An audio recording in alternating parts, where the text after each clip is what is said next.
एक जंगल में रात का सन्नाटा था।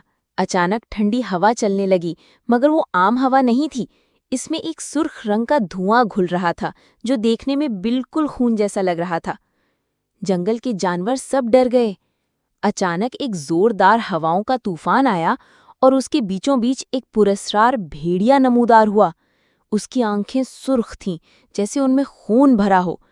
वो हवा के साथ गरज रहा था, मैं इस जंगल का नया बादशाह हूँ। लेकिन जंगल के कोने में एक बड़ा सा हाथी भी रहता था। वो सब जानवरों का दोस्त था। हाथी ने हवा और खून जैसे धुएं को देखा और बोला, ये जादुई हवा है, अगर ये फैल गई तो पूरा जंगल खत्म हो जाएगा। भेड़िया हंसने लगा, इस हवा को रोकने की ताकत किसी में नहीं। हाथी ने हिम्मत बांधी।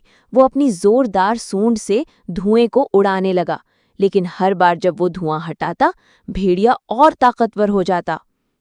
फिर एक दिन हवा ने खुद बात की, मैं तबाही नहीं चाहती, लेकिन भेड़िया मुझे जादू से काबू में रखे हुए है।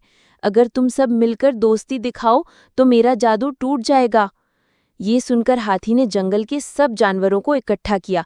परिंदे, हिरन, बंदर सब ने मिलकर एक आवाज में कहा, हम दोस्ती और बहादुरी से जीतेंगे। हवा की जंजीरें टूट गईं, खून जैसे धुएं की लकीरें आसमान में बिखर गईं और भेड़िया जमीन पर गिर गया। उसका जादू खत्म हो गया और वो आम सा भेड़िया बन गया।